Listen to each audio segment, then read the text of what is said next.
I'm going to go over how to do self-release of the pelvic floor today, vaginally.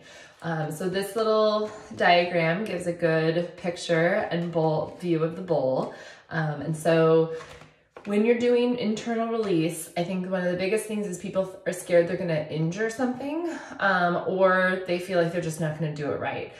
So I want to assure you that you're not going to injure something. I would never instruct people to do it if I thought they could injure themselves. The tissues that we're releasing are muscles. So your finger, just like it can't break through your bicep, it is not going to break through and pierce your bowel. It's just impossible. So don't be concerned about that. And then with regard to doing it right, it's not rocket science. So, you know, you can massage someone's neck and feel for that tightness, those knots, that kind of that hardening or bands. And then intuitively you apply pressure and that person's going to be like, oh man, that felt good. And you don't really need to have any training to be able to do that. And so similarly, we're releasing muscles in the pelvic floor. And so you don't really have to have extensive training to do it. I actually believe that you can become your best self-releaser more than I could, because you can feel everything. You are in your body. And so when you use your finger, you have feedback from your finger of whether or not the tissue is hardened or band-like or scar tissue. And then you can also feel how it feels. And intuitively, you're gonna be able to best judge what the tissue is going to respond to most. So hopefully that clears any hesitations to doing this. Another is that we live in America, or at least I do, and putting your finger or a wand up your hoo-ha when you're not masturbating or you're not having sex is just weird. It's uncomfortable. But similar to like if you're a runner or an athlete and you would get a sports massage, or you make sure you do stretches or you use a Theragun, this is self-massage for your pelvic floor muscles. This is self-care. It does not have anything to do with pleasuring, although sometimes it might be not as bonus, but it's just self-care for these overworked muscles that carry a lot all day. And so I'm an advocate that everyone should be doing it regularly, just as everyone would benefit from doing some stretching or yoga. So hopefully it encourages you to do it. The first time is always the hardest. It's always the most awkward and you feel like it's this big hoopla and you feel uncomfortable. But then over time you learn the lay of the land, it becomes really familiar, and you actually realize how much benefit it can have. You can breathe better.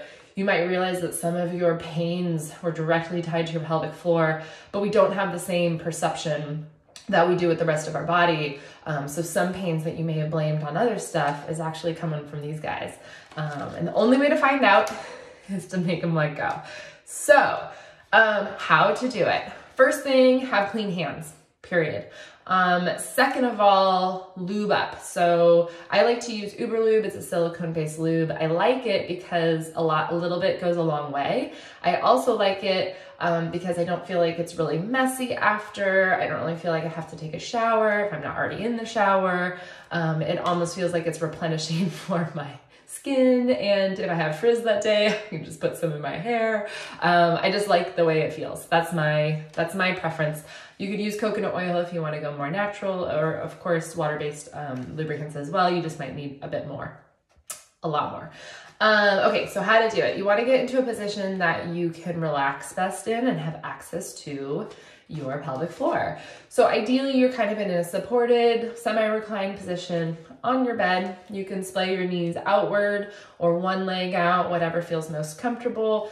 That's kind of your most ideal. I find that the shower can be a place that I actually do it in more consistently, and that you can find places of relaxation in a shower. If you could do a bathtub, that would be awesome. If you don't have access to that, if your tub has a, what do you call it, a side to it, you can kind of place your leg up on that side and you can kind of feel like you can relax a little bit there. For those that have good hip mobility, kind of a deep squat would work, or if you actually have a place to sit in your shower, sitting would work as well.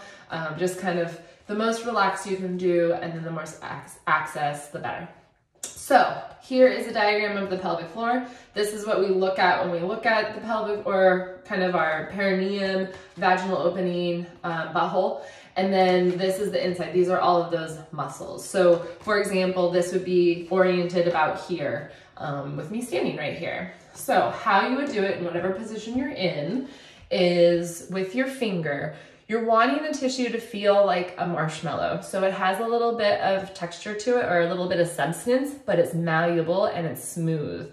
If you feel any hardening, any bands, any bumps or lumps or knots, then that is a trigger point or a fascial restriction. You usually will have a level of discomfort as well when you run into those. So the easiest thing to do finger-wise, ergonomically, is with your right finger to address the top right portion of your pelvic floor. So on the inside, it looks like this. If you go directly up, you're gonna be pushing on your urethra. You may feel like you have to pee. Just scoot like ever so slightly off of it so you don't feel like you have to go pee. But there's muscles that are all the way around, right next to your urethra, and then all the way around. So kind of that top right quadrant is easiest to access with your right pointer finger. Now for your bottom quadrants, I would go opposite thumb. So thumb goes in, and then on the inside it looks like this. You're pointing toward kind of your left sit bone. So you're going opposite backside. Now if you go straight down, that's going to be you're pushing right on your colon, and so you might feel like you have to poo. Step just off of that. You may be able to feel your tailbone, which will be more of a pressure sensation, and that can be useful, especially if guided by me, to try to get your tailbone to not be so tucked in. But if you feel like you really have to go poo, then just slide off to the side to get off of your colon. So opposite thumb is best for the backside. So front quadrants are easiest with your pointer finger at the same side, and then back quadrants are easiest with your thumb of the opposite side. Now, I highly recommend learning the lay of the lands a little bit with your hand because of that dual feedback. You can feel what's going on in there, and you can also feel with your fingers what the tissue feels like. And as you breathe down into your pelvic floor, you can feel the tissue change. So when you find a spot that generates some discomfort, especially if it generates pain or discomfort that's familiar to you, then you kind of stay there and you focus on your breath down into that pelvic floor to try to relax it, and you should feel the tissue soften some when you move on to another spot. Sometimes you can strum if it's more band-like, do circles, just as you would any other muscle in the body. It's a little different because it's in your pelvic floor, it's internal, but also very similar in that it is a muscle. So I highly recommend learning the lay of lands with the hands because of the dual feedback, but you'll find that it's really ergonomically awkward and your hand might start hurting. So there's these wands that make it far easier.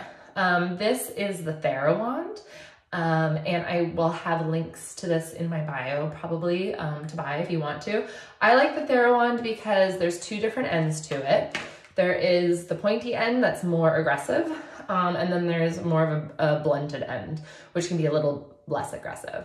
I also like it because it's a really hard acrylic, so I can use my Uber Lube, my silicone lube, without it kind of reacting to the actual substance.